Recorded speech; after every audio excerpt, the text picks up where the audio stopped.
On this Memorial Day, we are honoring a former Tuskegee Airman who is getting a very fitting memorial. Benjamin O. Davis. He was the only black cadet at West Point from 1932 to 1936, and he was shunned by his classmates. But now, the military academy has named a barracks after him. He'll join people like Eisenhower and MacArthur, who currently have buildings named in their honor. Our senior political producer, Karen McBride, she visited West Point to learn more, and she spoke with Colonel SEIDULE, who heads the history department at the military academy. Colonel, Benjamin Davis entered West Point in 1932. He was the only black cadet, and basically he spent the next 4 years alone. Talk about the treatment, the silencing, if you will, and what that must have been like.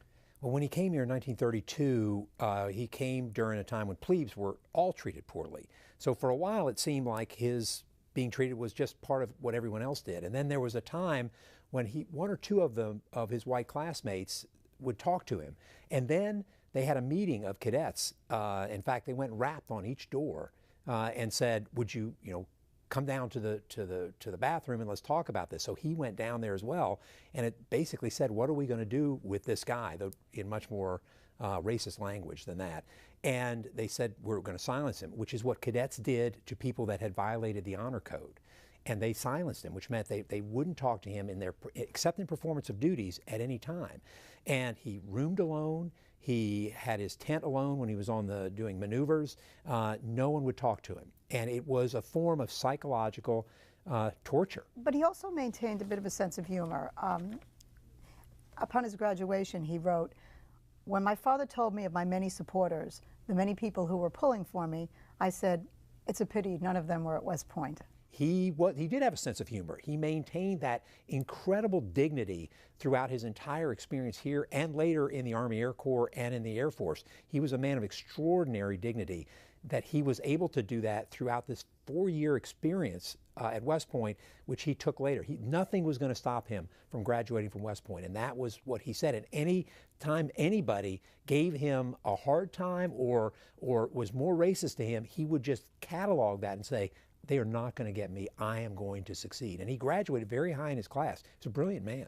And you brought up his 1991 autobiography, and he wrote, "I was stubborn enough to put up with their treatment to reach the goal that I had come to obtain." And as you mentioned, he did obtain that. Now, he was not the first black cadet to graduate from West Point. No, we had 3 that graduated in the 19th century. Henry O. Flipper was the first, and then Charles Young was the last in 1889. But at that time, then the Jim Crow laws came into being in America, which sort of took away the vote from African Americans in the South and led to the poor treatment and lynching that occurred for the next 50 years throughout American society. It wasn't just the Army, but the Army was a reflection of those terrible times in America as well. And so there was one cadet that was here in 1918 for about 6 months.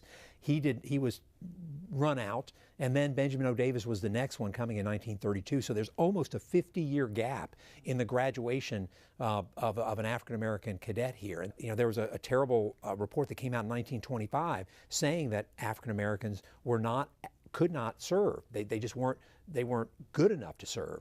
And so many Army officers took that as gospel in a way, and that led to even more racist behavior after 1925. And he really came in the middle of that maelstrom, and yet somehow made it through. Despite everything, he stayed the course. He went on to become commander of the Tuskegee Airmen. He was the first black general in the Air Force? He was, first black general in the Air Force, that's right. Talk a little bit about his career. So Benjamin O. Davis, when he left here, wanted to serve in the Air Corps. He wanted to fly. That was his dream.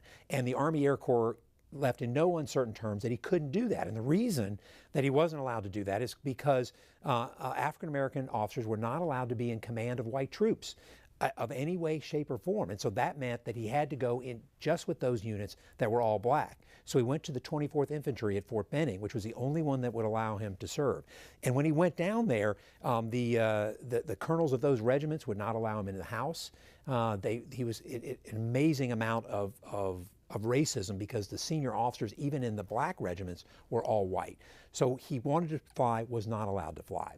When World War II started, there was a double V campaign, which the double V meant that there's going to be victory against Nazis, victory against fascism abroad, but victory against racism at home. And so the African American community was very strongly trying to make sure that there were blacks flying as well. And so they started Tuskegee, which was in the middle of Alabama. I mean, they couldn't have put it in a place that would have been more difficult for blacks to learn to fly than in this area. And yet they still overcame that and learned to fly, and of course were great airmen.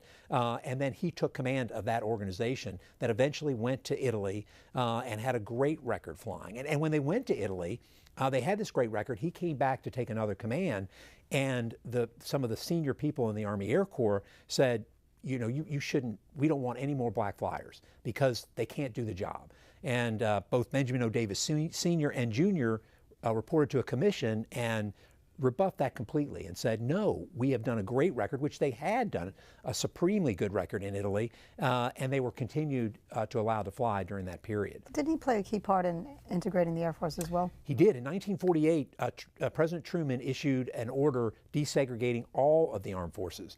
But because Davis was in the Army Air Corps during that time, and then the Air Force did it much faster than anyone else. And he helped set the conditions to make the Air Force truly integrate much faster. And General Davis died in July of 2002. Now, posthumously, he's going to receive an incredible honor, something that's usually reserved for folks with stellar military careers, the likes of MacArthur and Eisenhower. Right. Now, I'm sure no one would argue that General Davis had a very impressive career, but might this honor be a little more related to his time here and sort of righting a wrong from the past?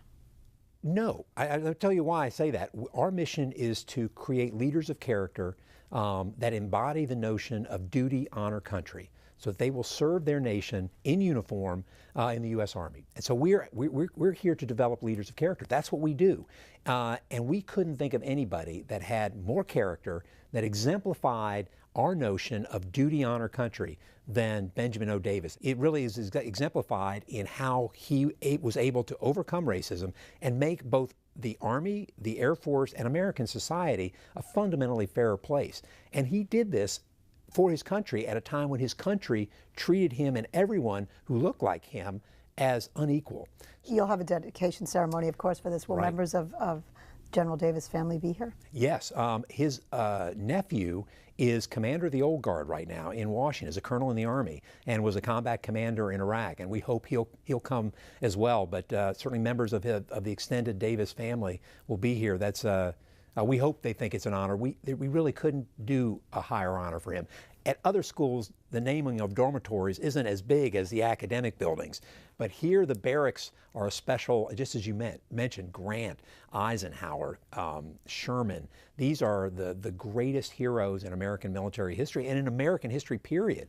So to name it after him is a way for us to say, to recognize our finest. And with this, we're saying Benjamin O. Davis Jr. is our finest. And coming up next, a Medal of Honor recipient talks about his battle against the Taliban in Afghanistan and the men that he lost while fighting those terrorists.